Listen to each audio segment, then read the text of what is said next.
தமிழ் செய்திகளின் ஒரு பார்வை. ஜாலில் மனைவியின் கையை துண்டாக்கிய கணவர், விசாரணையில் வெளியான காரணம். ஜாலில் பால் புறக்கேறியதில் பிறந்த 12 நாட்களே ஆன சிசு மரணம். பதிவு திருமணம் செய்து கொண்ட இளம் யுவதிக்கு நேர்ந்த துயரம். விடுதி ஒன்றில் சிக்கிய காதல் ஜோடி. வெளிநாட்டிலிருந்து இலங்கை வந்த நபர் கட்டுநாயக்க விமான நிலையத்தில் கைது. ஜாழ்ப்பாணம் கொழும்பு தொடருந்து சேவை வெளியான முக்கிய அறிவிப்பு. இன்றைய வானிலை தொடர்பில் வெளியான அறிவிப்பு. யாழ்ப்பாணத்தில் மனைவியின் கையை துண்டாக்கிய கணவர் கைது செய்யப்பட்டுள்ளதாக தெல்லிப்பளை காவல்துறையினர் தெரிவித்துள்ளனர். இந்த சம்பவத்துடன் தொடர்புடைய சந்தேக நபரை யாழ்ப்பாணம் அளவட்டி பகுதியில் வைத்து கைது செய்யப்பட்டுள்ளதாகவும், மேலும் அவரிடம் விசாரணைகளை மேற்கொண்ட போது 41 வயது மதிக்கத்தக்க அவருடைய மனைவி நீண்ட நாட்களாக வேறொரு நபருடன் தகாத உறவில் ஈடுபட்டு வந்திருந்ததாகவும், இது தொடர்பில் அடிக்கடி அவருடைய கணவர் தன்னுடைய மனைவியை எச்சரித்த வேளையிலும் அவர் வளமை போன்று ஒரு நாள் தன்னுடைய வீட்டின் அறையில் இருந்தவாறு கையடக்க தொலைபேசியில் அழைப்பினை மேற்கொண்டு தகாத உறவில் ஈடுபடுகின்ற நபருடன் தொடர்பில் ஈடுபட்ட வேளையிலே அதனை கண்காணித்த கணவர் ஆத்திரமடைந்து தன்னுடைய மனைவியின் கையினை துண்டாக வெட்டி எடுத்துள்ளார். இதன் பின்னதாக உடனடியாக அயலவர்கள் விரைந்து குறித்த பெண்ணை தெல்லிப்பளை ஆதார வைத்தியசாலைக்கு கொண்டு சென்று அனுமதித்த போதிலும் மேலதிக சிகிச்சைக்காக ஜாழ் போதனா வைத்தியசாலைக்கு கொண்டு செல்லப்பட்டுள்ளதாக தெரியப்படுத்தியுள்ளனர். என்னும் சம்பவம் தொடர்பில் கைது செய்யப்பட்ட கணவர் ஏற்கனவே போரில் ஏற்பட்ட யுத்தம் காரணமாக ஒரு கையை இழந்தவர் என்றும் தெரியப்படுத்தியுள்ளனர். என்னும் இந்த சம்பவம் தொடர்பான மேலதிக விசாரணைகளை போலீசார் மேற்கொண்டு வருகின்றமையும் குறிப்பிடத்தக்கது. ஜாழ் போதனா வைத்தியசாலையில் பால் புறக்கேறியதில் பிறந்த 12 நாட்களே ஆகியிருந்த ஆண் சிசு ஒன்றும் உயிரிழந்துள்ளதாக தெரிவிக்கப்பட்டுள்ளது. இந்த சம்பவமானது குடும்பத்தினரை பெரும் துயரத்திற்கு உள்ளாக்கியுள்ள நிலையில் சம்பவத்தில் கோப்பாய் வடக்கு பகுதியை சேர்ந்த திருமணமான பெண் ஒருவர் பிரசவத்திற்காக ஜாழ் போதனா வைத்தியசாலையில் அனுமதிக்கப்பட்ட வேளை அவர் கடந்த 31ஆம் திகதி அன்று ஆண் குழந்தை ஒன்றை பெற்றெடுத்துள்ளார்.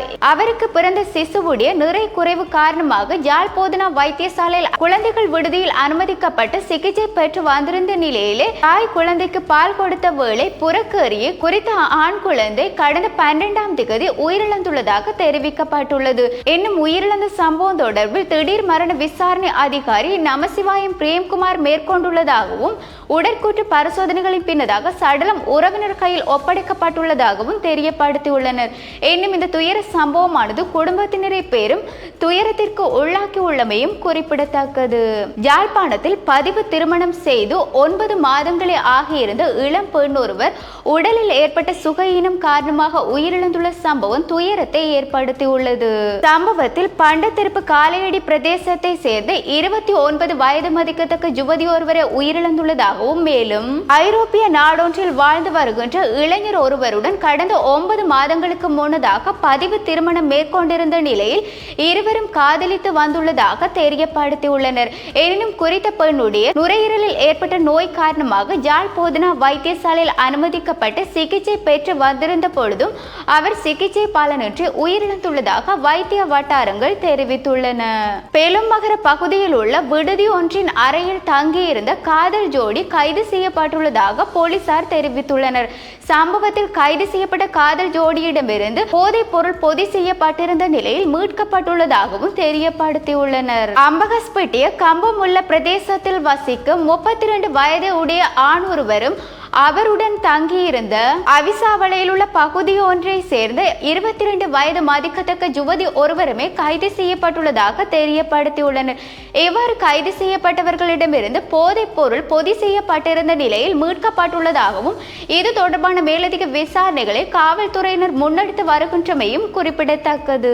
வெளிநாடு ஒன்றில் இருந்து இலங்கைக்கு கட்டுநாயக்க விமான நிலையத்தின் ஊடாக வருகை தந்த நபர் ஒருவர் அதிரடியாக கட்டுநாயக்க விமான நிலையத்தில் வைத்து கைது செய்யப்பட்டுள்ளார். இவ்வாறு கைது செய்யப்பட்ட நபர் பண மோசடியில் ஈடுபட்டுள்ளதாகவும், மேலும் அவர் தனியார் நிறுவனம் ஒன்றின் விற்பனை பிரதிநிதி என்று கூறிக்கொண்டு 103 லட்சம் ரூபாவினை மோசடி செய்து விட்டதை அடுத்து மோசடி வழக்கில் தொடர்புடையவர் என்று விசாரணைகளை மேற்கொண்ட போதே தெரிய வந்துள்ளது. எனினும் குறித்த நபர் நேற்றைய தினம் காலை துபாயில் இருந்து இலங்கை திரும்பி வந்து கொண்டிருந்த வேளையிலே இவர் மீது சந்தேகம் அடைந்த கட்டுநாயக்க விமான நிலைய அதிகாரிகள் உடனடியாக செயற்பட்டு குறித்த நபரை கைது செய்துள்ளனர். மேலும் கைது செய்யப்பட்ட நபரிடம் மேலதிக விசாரணைகளை மேற்கொண்டு வருகின்றமையும் குறிப்பிடத்தக்கது.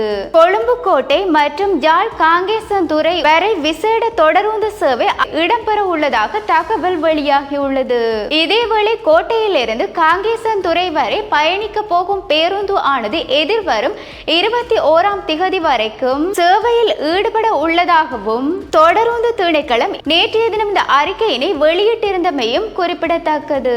காலை 9 மணிக்கு கோட்டையிலிருந்து தொடருந்து பயணம் ஆரம்பிக்கப்பட்டு காலை 10:37 மணி அளவில் குருநாகலை சென்றடையும் என்றும் பின்னர் குறித்த தொடருந்து பிற்பகல் 1:30 மணி அளவில் அனுராதபுரத்தை சென்றடையும் என்றும் மேலும் தொடர்ந்து 4:36 மணி அளவில் காங்கேசன்துறையை சென்றடைந்து விடும் என்றும் அறிவிக்கப்பட்டுள்ளது. காங்கேசன்துறையிலிருந்து கொழும்பு கோட்டை வரைக்கும் எதிர்வரும் 20 மற்றும் 22ஆம் திகதிகளில் பயணத்தை முன்னெடுக்கும் என்றும் தெரிவிக்கப்பட்டிருந்தமையும் குறிப்பிடத்தக்கது. சப்ரகமுவா மாகாணத்திலும் களுத்துறை, காலி மற்றும் மாத்தறை போன்ற மாவட்டங்களிலும் அவ்வப்போது கடும் மழை பெய்வதற்கான சாத்தியம் இருப்பதாக வளிமண்டலவியல் திணைக்களம் அறிவித்துள்ளது.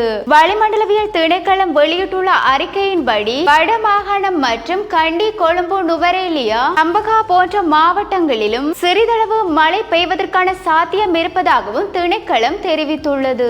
இவ்வாறான பகுதிகளில் இடியுடன் கூடிய மழையும் பலத்த காற்றும் வீசும் பொழுது மக்கள் முன்கூட்டியே தங்களை பாதுகாக்கும் நடவடிக்கைகளில் ஈடுபட்டு இருக்க வேண்டும் மற்றும் வளிமண்டலவியல் திணைக்களம் அறிவித்துள்ளது.